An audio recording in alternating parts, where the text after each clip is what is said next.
What's going on, YouTube? This your boy Blewgrass and Bands Black Bald. Just letting y'all know we got the sale going on for the contaminated Confederate Corona mask going on. Buy one, get one free at a 5-finger discount starting this Black Friday. Once again, that's the contaminated Confederate Corona mask going on sale. Buy one, get one free on Black Friday with a 5-finger discount. So go ahead and grab you one. Yo, I'm just talking to this chick, Candace Owens, you know what I'm saying? She's the worst. I can't think of a worse way to make money. Man, get out of here with that bullshit. And what trips me out about you, Candace Owens, man, you talked about Kobe was your hero. I didn't really see you post no video about Kobe. When all these white people were talking about Kobe Bryant and his rape case and all this stuff, you never said for 1 second, man, Kobe Bryant doesn't need to be targeted like that. The man died. We don't need to be talking about this man like that. You never stepped up for any of that. That's why I don't believe what you're saying. You're a troll, girl.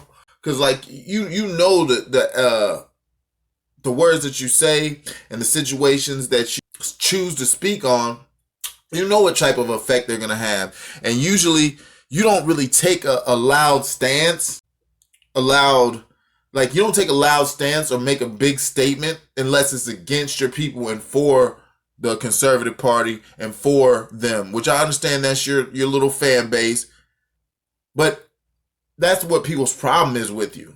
You can't always totally agree with the whitest of the whitest conservatives every single time. You got to say, sometimes I know you think differently. I know you're smarter than that. I met sisters like you. You'll probably be a great lawyer, honestly. But you can't sit there and just constantly do the same thing. Like when you went to the Atlanta debate with T.I., that's when I was feeling you the most. Because at that point you weren't really trying to please your Caucasian fan base. What you were doing was taking what you learned from your Caucasian fan base in the conservative party. What you were doing was taking what you learned from the conservative party and you were applying it to the way so that some black people who really can be critical thinkers can apply this to their liberal views or even their conservative black views. And it was a lot more realistic with facts. It was a lot more fair and balanced, to use the terms in Fox, and it was a lot more dyadic conversation going on in that situation. So that's what you need to do more. Like when you make these videos, man, and you do this stuff, it's okay to come from a conservative view. There's nothing wrong with that. You know what I'm saying? But really try to touch your audience, girl, because you can make a big change on some shit, man. You can make a very, very big impact if you know how to attack the issue right. The way you're trying to persuade people is totally detrimental to getting what you so-called want to get done, which is to get more black conservatives. You want to get more black conservatives, correct? You can't be saying stuff like George Floyd is a martyr. Don't be holding them up. Why do we hold up criminals? What you're doing by doing that is making us feel dumb and stupid. You know not all of us are doing that. Matter of fact, I'd say about 70% of the people ain't doing that, holding up George Floyd as a martyr. They just ain't saying shit.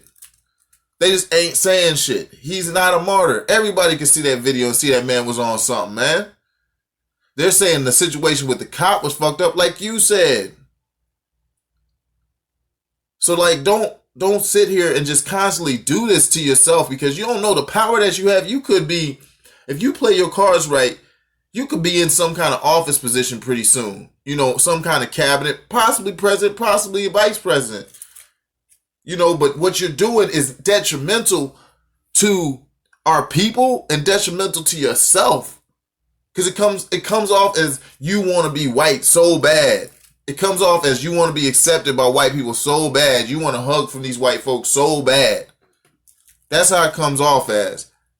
But when you got in front of that debate with T.I., I forgot who else was there. That was the best of you, Candace. That was the best I ever seen you. You were talking about how black fathers aren't in the home. It's our fault. I I totally agree with you on that. And some people that didn't, they're just not really ready to face the facts.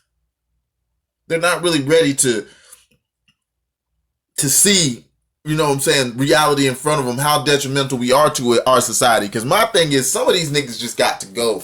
Some of them got to go. They got these kids sitting in fear. They're scared to be themselves. They're scared to go to school without a gun. And then they keep doing the same cycle over and over again, thinking, even guys that be like, you know, you're not supposed to snitch because if you in the streets, like they saying that because they're not because they want to be in the streets. They scared to say the opposite of what it's not to be in the streets. Like, I'm not in the streets like that.